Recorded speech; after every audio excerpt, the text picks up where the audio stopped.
me laughing, and it was a good laugh. Like, really, it's always beautiful to start the morning with a good laughter. My name is Chioma Vic Chukwemeka, also known as Oma Sweetheart on radio, TV, and social media. Welcome to News Analysis here on TV Sapienza. It's such a beautiful day because I woke up this morning with the rain, and it made my day even brighter. I can't be alone on this program. I have with me beautiful, delectable, amazing. How are you?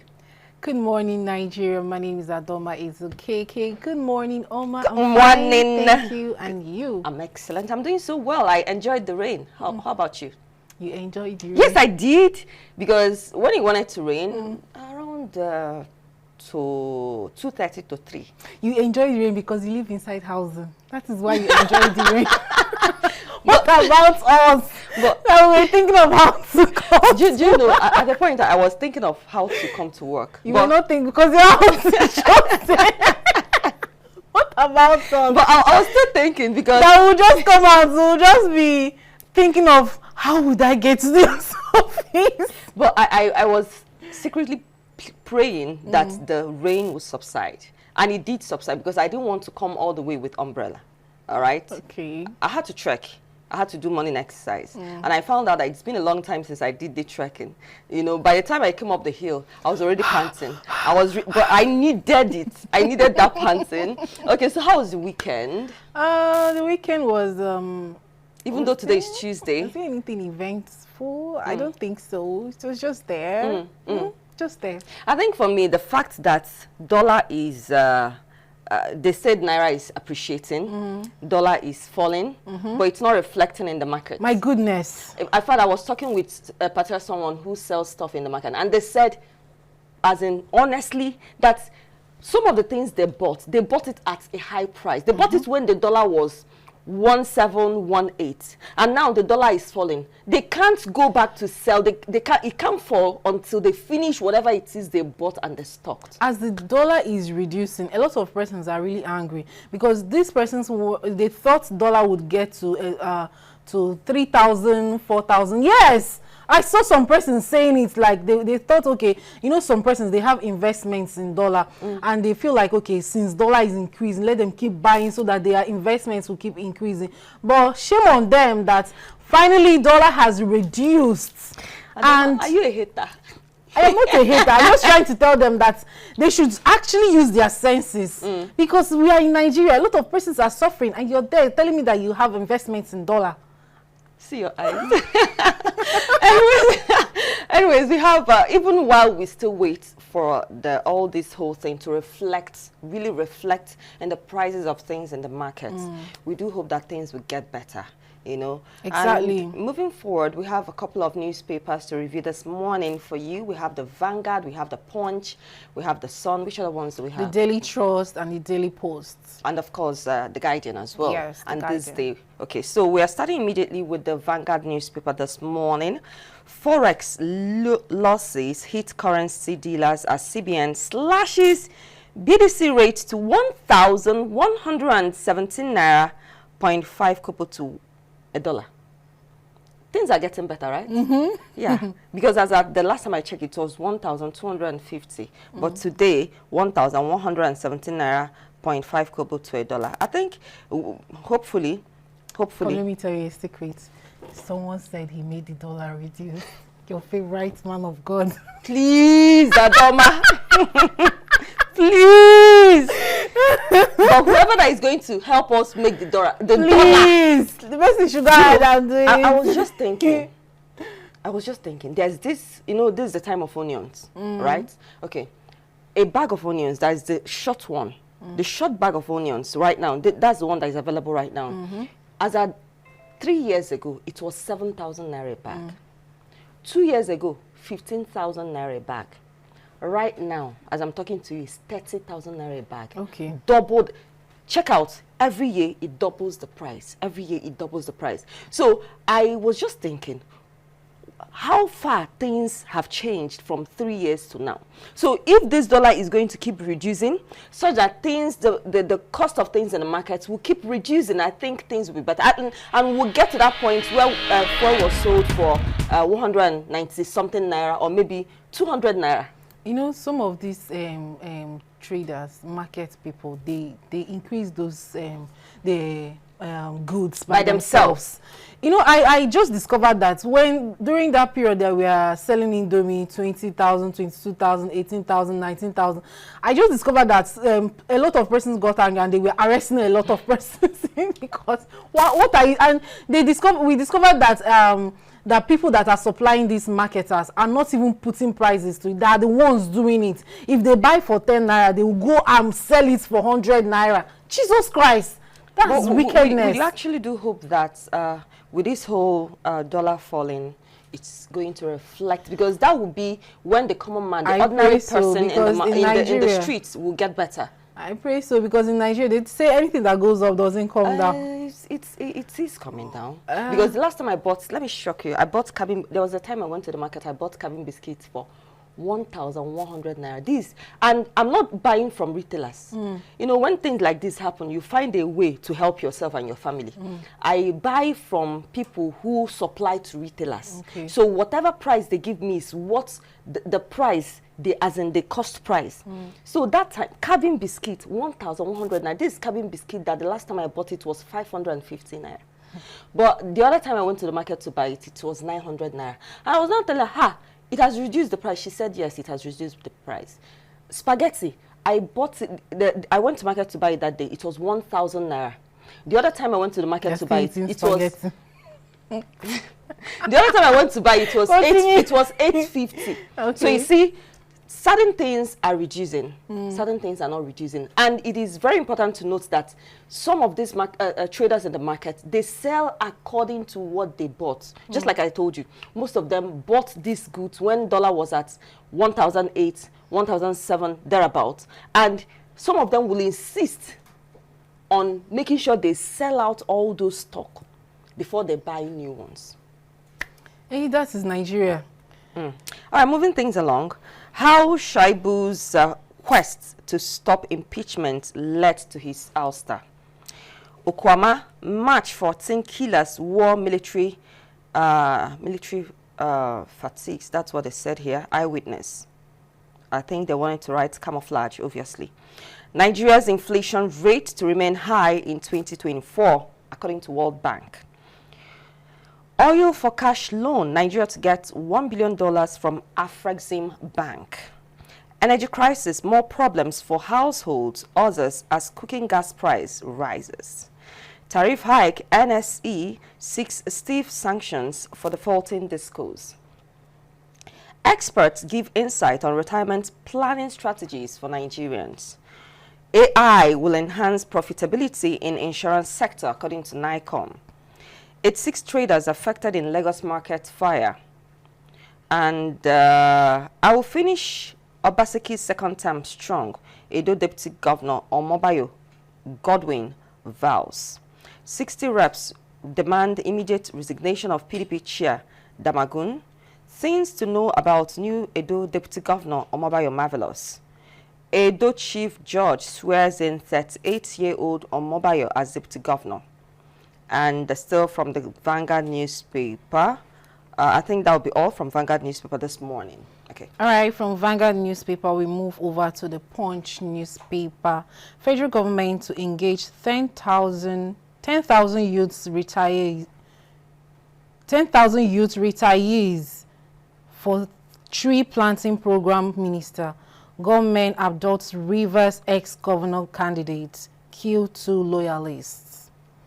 Hugs, tears as Americans, Canadians witnessed solar eclipse. NLC sack Abure to audit LP accounts. Probe Ayedetiwa's alleged certificate forgery. Ondo aspirant petitions APC. Video. Moments sun eclipsed in Dallas. And still moving on, we have Wadume welcomed after pledging to shun criminal lifestyle, Taraba monarch. Phone seekers gather in Canada to witness eclipse. Total solar eclipse hits Mexico, US, Canada.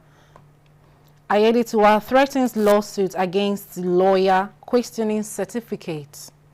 PDP wins 8 Bayelsa local government seats, 105 wards. And still moving on, we have council members clash over 1.9 billion naira allegation against chair. And still moving on, we have Kano rejects tribunal order, retains suspended anti-graft agency boss. Sokoto gets federal government's grains. Wike Fubara feud splits, PDP 60 reps demand chairman's resignation. And still moving on, we have Olubadan, Ladoja, Kingmakers end feud to nominate Olakunlehin. EFCC probes 50 accounts linked to humanitarian ministry. And lastly, okay, we still have to. Tinubu support group distributes 50,000 food packs. Lastly, we have Obaseki swears in new deputy assembly sacks Shaibu. And that's it for the Punch newspaper today. All right, we'll move on straight to the Guardian newspaper this morning. Methodist prelate charges Nigerians to pray for Tinubu. Detained Miyetti Allah leader yet to speak in DIA custody, lawyer clarifies. How to overcome insecurity, poverty in northern region by Obi. Alia places 10 million bounty on attackers of Benue representative. Pitan, Shoibu protests impeachment as Godwin's emerges new deputy governor. Ex-ASU president alleges distribution of national resources skewed against Igbo. Political strength without state people's support amounts to nothing, Fubara tells fools.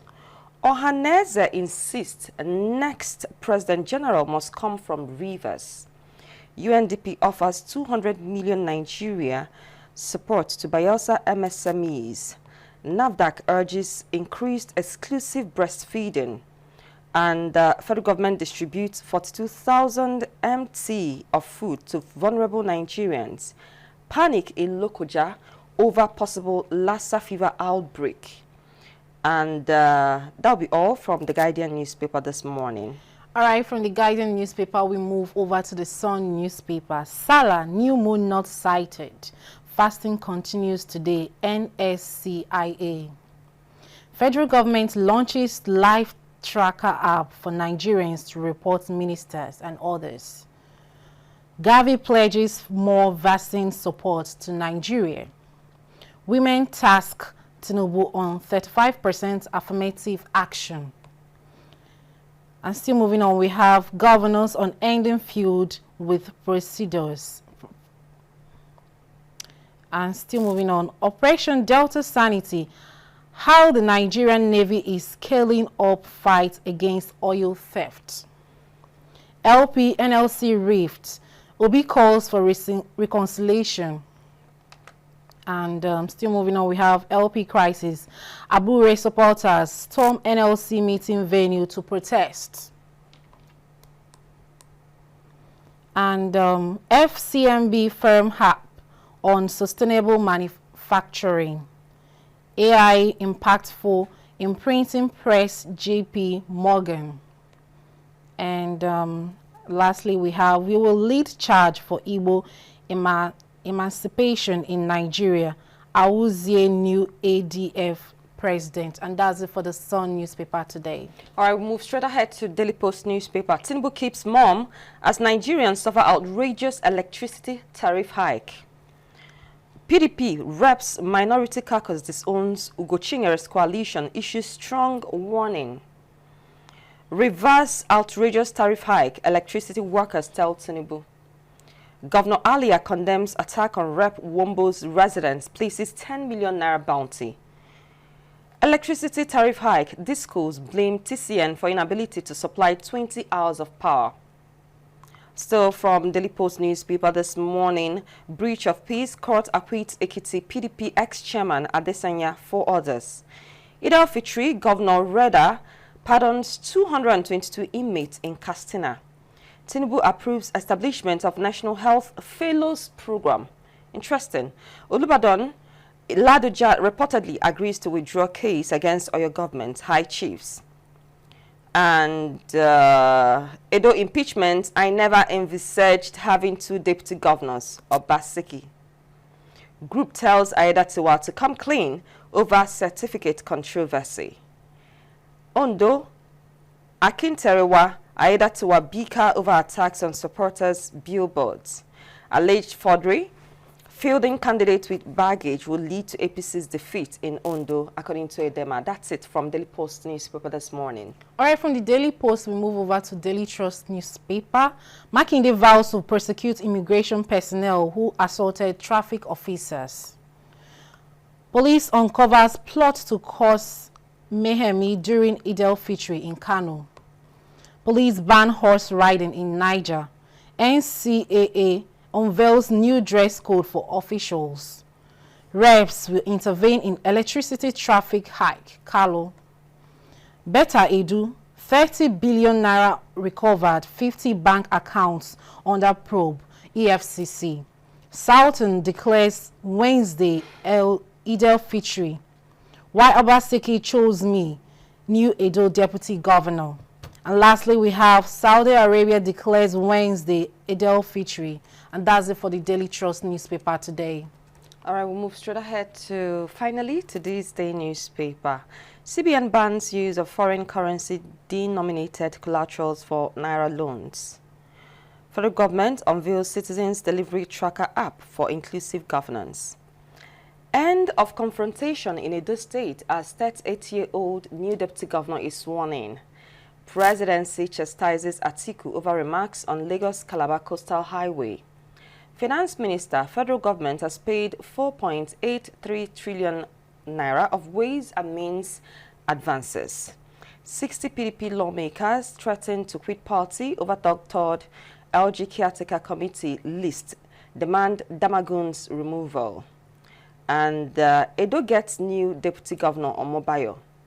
Edo Assembly removes Deputy Governor Shaibu from office. I think that will be all from this day newspaper this morning. Do we still have another paper? No, we don't. Okay, so that will be all from the news headlines, the paper's headlines this morning. Kindly get the hard copies of these papers from vendors nearest to you, and for the soft copies, go online to the website of these papers. They keep updating by the hours and even by the minute as well. So before we came on air, we were actually talking about, we are trying to look at analyze the water situation in Anambra State, especially with the fact that the current administration of Professor Charles Soludo is doing a lot to revitalize pipe-borne water in Anambra State.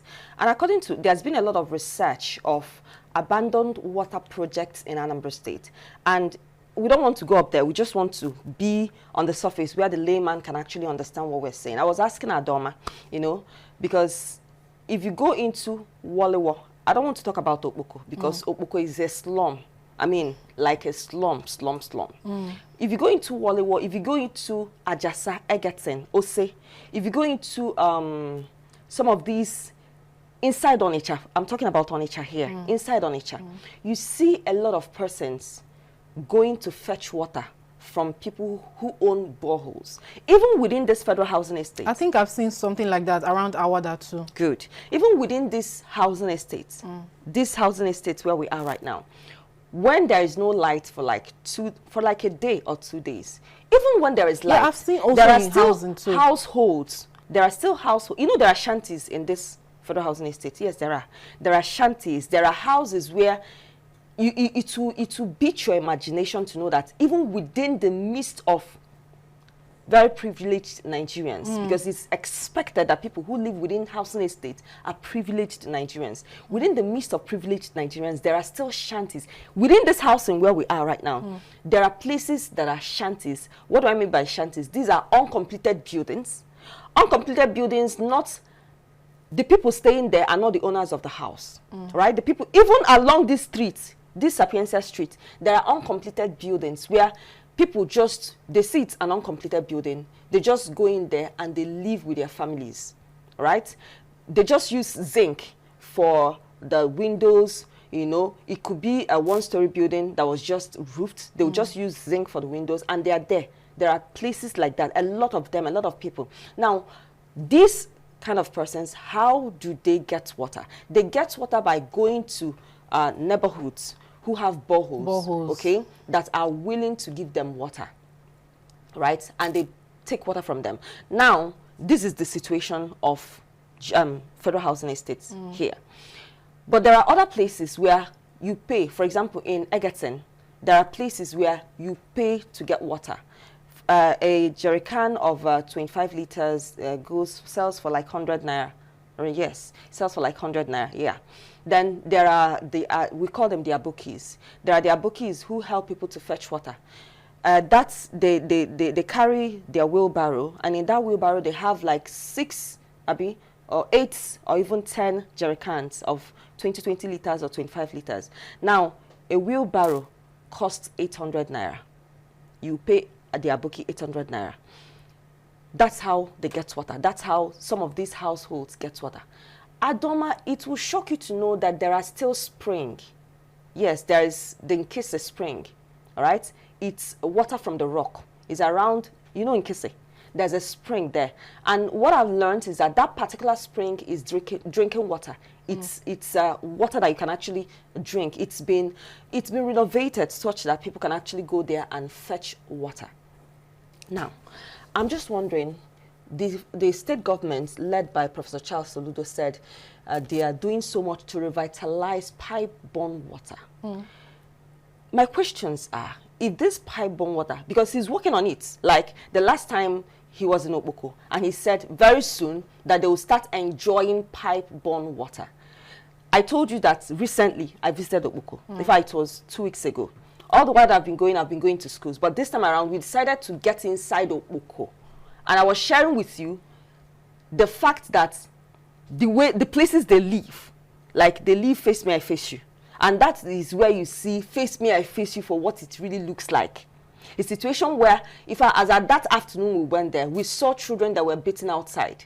They defecate outside. In fact, there is this place that is supposed to be a street. One of these days, we are actually going to play some of these videos here, so that people will understand when we are talking about these things. There's a street that is actually gully. According to a particular woman that I interviewed, she said that whenever it rains, rainy season is about to set in right now. Whenever it rains, that they don't come home. Like, wherever it is you are and it's raining, you have to stay there.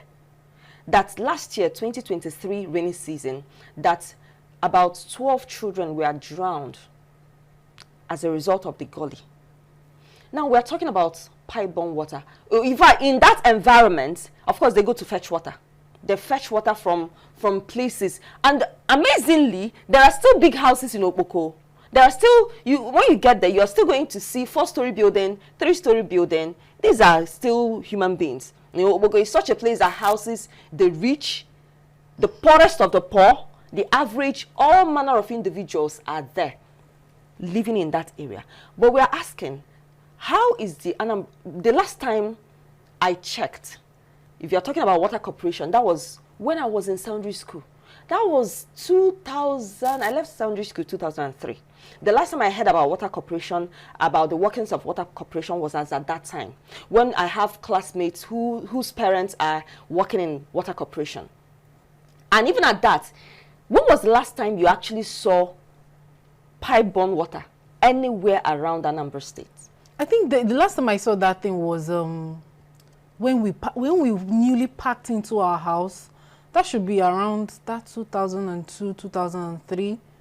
That was when the tap was actually on and we were playing. I think I was still in primary 2 or 3 or then, and we just all of a sudden we saw water coming out and everybody was just shouting.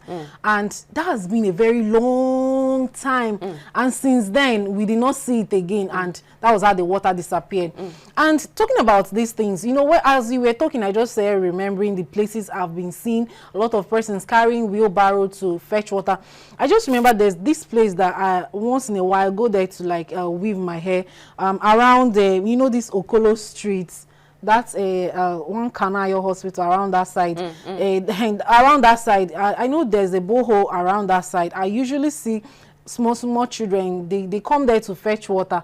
There's a tap outside, because I think it's someone that just built that thing for people to be, you know, buying water. Whenever they come there, they line up with their money. I don't know how much they buy water from there.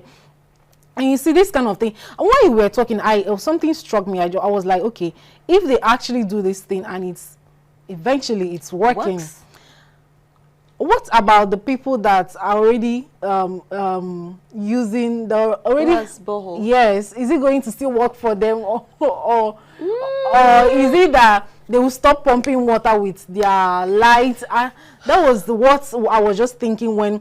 Or is it still going to work for them, since they already have a borehole in their house? Boreholes are personal stuff, even though sometimes I think they pay some kind of, I don't know if they've started, there was a time it was rumored that people who own boreholes within their houses are going to be paying some amount of money.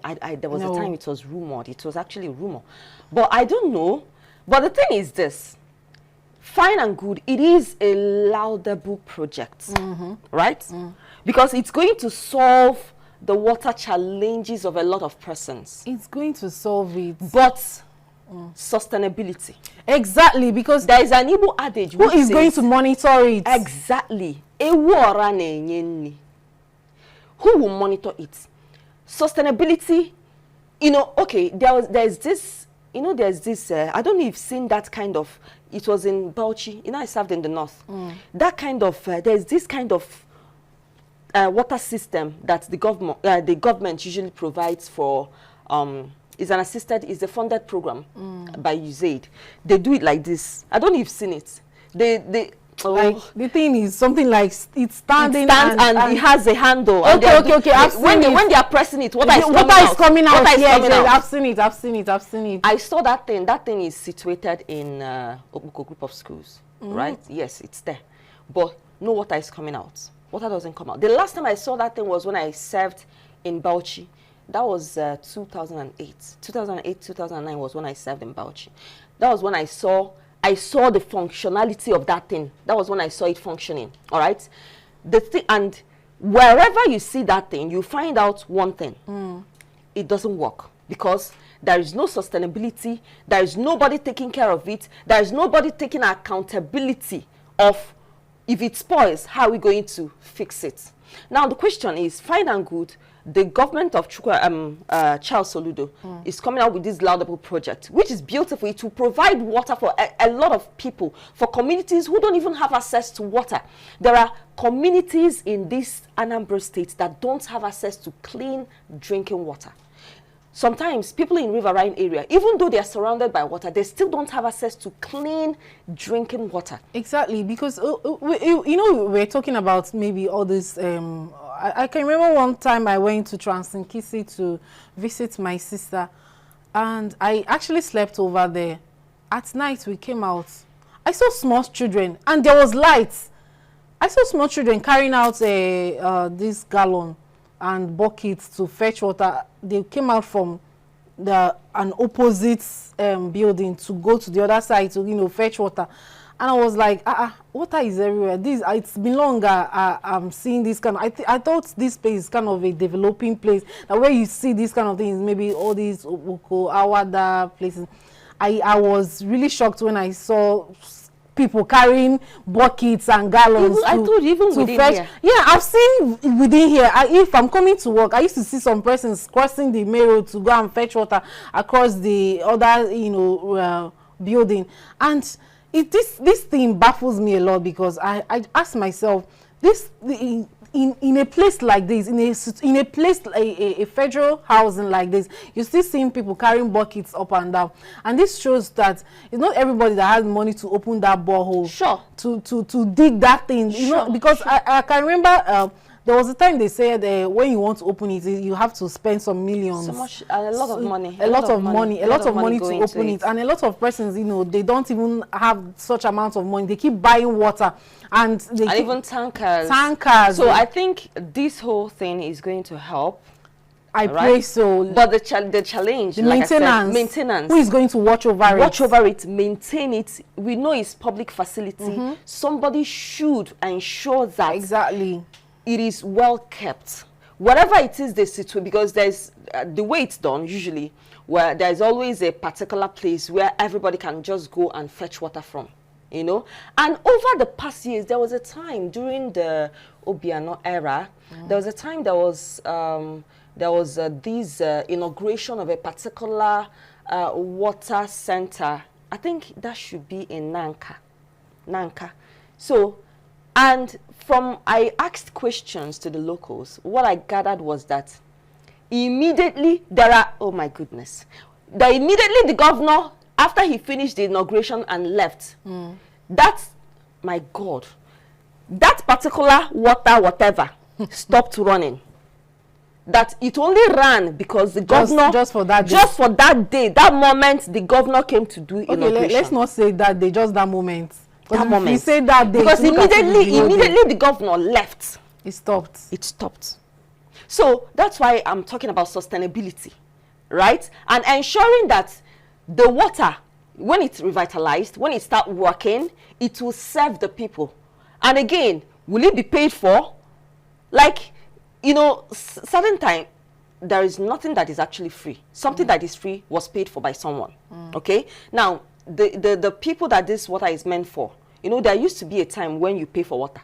I don't know if you remember. There used to be a time when they bring water bills for people who use the water. That was before borehole became a thing. You know. So these public taps, who would take care of it, fixing it, sustaining it, ensuring that it works? The government should also think about that as they plan to revitalize it. You know, I'm actually excited about this thing because as we're talking about it, I'm just imagining, okay, if this thing should come if it all actually happens, that means people that are, you know, suffering by going to buy water or crossing the street to go and carry buckets and gallons to go and fetch water from a neighboring place, and also people that are using their lights to pump water. I want to believe that it's still going to that time to help them that time, because I just believe it's going to be generalized. But sincerely, if someone that owns water in the house, why would you still need to use government facilities? You still use your light to pump your water. And you're paying for it. Are you not paying for it? Excuse me. Please allow the government. They are providing these facilities for the average persons, for the poorest of the poor. So the rich should even help the government by opening their taps for other people to come on. We'll talk about this now. I don't want to say what Adoma, let's move to Edo State. We are done with Anambra State. Let's move to Edo State, Benin City, where almost 1 year after allegation of a plot to impeach, you know, it's been an allegation all this while. You know, at a point, a part of me felt pity for this young man, former Deputy Governor Philip Shoaibu. Especially there was a time, it was as if I couldn't understand what was going on, because he was, according to him, he was locked out of his office. You know, there was back and forth, there was this back and forth. All these things were happening last year. There was this back and forth, back and forth, back and forth. He said he was locked out of his office. The government said they told him that they gave him an office in another place. Okay, they said that the place he uses for office will now be used for something else. And he was pre-informed, he was told, but he refused to pack out, and they locked his office. It was carried live on the news. And he has always maintained the stance that it was because of his governorship ambition that was why the current governor of Edo State, Obaseki, doesn't want him to stay there. I mean, to continue as the deputy governor, even though he has been the deputy governor for the past 7 years, you know. And yesterday, in a twist of event, I came upstairs and I was watching the live event unfold, you know, where he was impeached and a new deputy governor was immediately sworn in, you know. There's this Igbo adage which says, right? Whenever 2 elephants are fighting, the grass suffers, right? Yes, for over a year now, they've been going back and forth. The governor and the deputy governor, they've been going back and forth. There was a time they wanted to impeach him, and he went to Abuja and filed a suit, and they stopped they stopped the governor from impeaching him. All right. But yesterday, in a dramatic turn of events, he was impeached. And I listened to a video message he gave, and he talked about how he will never accept the impeachment, that he's going to fight the impeachment, and that he made it clear that he was impeached because of his ambition to become a governor. Adama, what do you make out of all this? Let me read something for you. The first law under the 48th law of power and states, and I quote, do not outshine your master. Okay. No matter what, whether even if your master is acting shallow, do not outshine your master. I think that was what this particular person did. He was trying to betray his master. And them going back and forth. You're a deputy governor and you want to be a governor. It's some kind of betrayal. And, loyalty is very, very important. Mama, don't look at me like that. just focus on the camera. Do not look at me like that. I do not like that look on your face. Loyalty is very important in politics. Just like what happened to, what's the name of this person? The former president of Nigeria, Obasanjo, okay. And his deputy, the vice president, Atiku Abubakar. Assuming there was some kind of loyalty in that place, he would have been the one supporting him while he has been trying to become the president all these years. What's his name? Shaibu. He was trying to betray his master. That is what I can say. Whatever he's seeing now, I think it's greed that was just happening to him. And there's this thing they call, I don't want to use the word karma. Or it's not karma. It's just that he's too greedy. He's Adama, these are your opinions, so calm down. I'm just trying to tell you. These are your opinions, so these are something that you don't betray your master, and it's even stated that you don't outshine your master. And this whole thing, he was just he's a deputy governor, and yes, he wants to be the governor, and they've been going back and forth for all these years. And this person, two masters, they cannot they cannot stay. If they stay, there will be fire on the mountain. And that is what happened now. I would say he should just actually, like Nigerians would say, go to court. But sincerely, to be honest with you. I don't know what you are sincerely saying, Mama. Let's just call it spade. Wait. Okay. There is something called fundamental human rights. Okay. It is the fundamental human right of anyone to seek for any political office. Right? It's not really about someone trying to outshine or the other person trying to outshine. The man with the superior idea, let the idea rule. It's not really about this person trying to, as far as I'm concerned, there is nothing absolutely wrong with Philip Schreiber wanting to be a governor. There is nothing wrong in that. There was a time Obaseki was not a governor. Obaseki did not wake up, Governor Obaseki did not wake up to become a governor.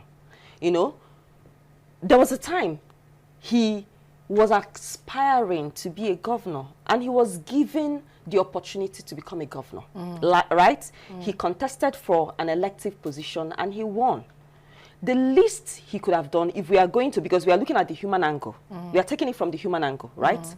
The least he could have done is, for humanity's sake, if former deputy governor, because he's now former deputy governor, because there's a new deputy governor, Omobayo, who is 38 years old, a young man, an engineer. All right? Not civil engineer, I think electrical electronics engineer. So, and he's well-traveled, well-read. He has an MSc in public administration. In fact, according to his profile, he once contested under the Labour Party, okay, although he lost, but he said he won, okay, but he went to court, and the court gave it to the other person, who, according to the court, because we are not going to use what she said to judge, all right? This young man, he never expected it. Probably he was on his own, and he was called upon to come and serve, and he said he's going to serve. In his speech, he said he's going to serve, he's going to help Governor Godwin Obaseki to finish his second tenure and finish strong. And that second tenure is just remaining 1 year, because hopefully, is it this year? This year or next year, there should be an election. all right, which will usher in a new person. Now, the fundamental human right of former Deputy Governor Philip Shuaibu is to contest for a post, for an elective position. Nobody should stop him. I come from this school of thought where if somebody wants to, like I said, Governor Godwin Obaseki did not suddenly become a governor. He had the support of others. The least he could do, if he doesn't want to support the his deputy governor to become because according to the deputy governor, he's insisting that it was because of his ambition. But there were other allegations leveled against him, the allegation of perjury, money laundering and all that, a lot of allegations leveled against him. And again, he was supposed to appear. There was a 7-man committee that was set up. He was supposed to appear and defend himself. He did not appear and defend himself. He wasn't seen. And the decision to impeach him was taken in absentia. He wasn't there. So he did not even speak for himself, which is actually flawed. We are operating a democratic system.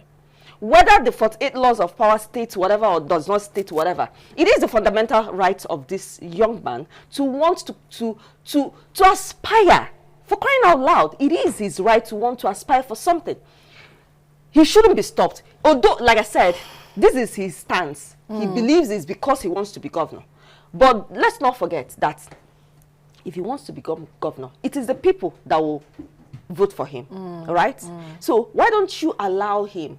I'm taking it from the angle of the former deputy governor saying that it was because of his ambition. Okay, it is the people that will still vote him. Why don't you just allow him to contest? Let him come to the field now and show what he can do. Like I said before, he should have been loyal to his master. Which master? His master now. Who is his master? Obaseki. Oh my goodness! He has been loyal to his master, so he assuming he was just calm and being a good man that he should have been. Like he should be. Oh yes, boy. Oh yes, boy. Things would have been very smooth for him. No. But I understand where you're coming from. That everybody we have this fundamental human rights to pursue anything we want. Because the governor, Godwin Obaseki, he aspired to become a governor. Yes. And he was supported. Imagine a situation if he was emasculated the way he did with this. You know, this thing has been, there was a time we talked about it here. Yes. This thing has been on. I mean, the thing is, and again, this thing is actually is always happening in Nigeria, and we let's just, I don't want to say let's get used to it, but since it's already happening in Nigeria, you should know that you are in Nigeria. You're not in US. You're not in US. You're not in London. You're not in Canada. Now. You should know that in Nigeria, once you start thinking about flying above your master, this is where you to land you. Relax. I'm very much really relaxed. about flying above your master. People you can aspire, right? It is witchcraft. Yes. It is witchcraft. Okay. Not to allow people to aspire. Okay. People can aspire. Adoma, for example, in Sapientia, you can decide you want to aspire to be the MD of Sapientia. But as you are aspiring, stay in your limit, stay in your lane, aspire in your heart. You know, even if you aspire, you cannot. Did he aspire in his heart? I wouldn't know what he did. He did not aspire in his heart, because how did we get to know about it? How are we talking about it? Imagine I'll come out and say, I'll be discussing it to say, I want to be the MD of this Sapientia. I know it gets you. Okay, are you getting what I'm saying? I'm just discussing it with you, and everybody, maybe we are in an open place. I'm telling Oma, I'm thinking of becoming the MD of this Sapientia. They get you. Okay, see the reply you're giving me now. Just look at the reply you're giving me. If they get you. So this is exactly what is happening to Shaibu and Obaseki. He's thinking about it, assuming he thought about it in his heart. And we won't be having this discussion, but he was just openly saying it. Just look at the way he said, if Father Lloyd should get me, he'll send me.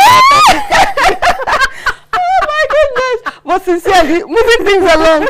Yesterday, the Lagos State Special Offences Court in Ikeja on Monday sent back the immediate past governor of the Central Bank of Nigeria, Godwin Emefiele, to the custody of Economic and Financial Crimes Commission. You know, I wouldn't want us to spend so much time on this. You know, I look forward to a time where the justice system in Nigeria will be swift. This idea of prolonging justice, you know, prolonging judgment, you know, Emefiele, we've been on this case since last year. Since last year. You know, it was immediately after President Tinubu took over the mantle of office that Emefiele got into this mess, right? Since May, right? June, let's call it June, because it was in May 29th that he took the oath of office. Then it was around June that he was arrested for the first time, right? Good. And he's been going back and forth, back and forth, back and forth. I just want to talk about the justice system. The prolonged period of delivering judgment. Okay, if Emefiele is found guilty, let him know that he's guilty already. We all know the count, the charges against him. We all know all these things. I mean, it's been happening, but the part where I'm not really comfortable with is the delay in judgment, which happens with our judicial system. There's been a lot of insane delayed judgment here and there.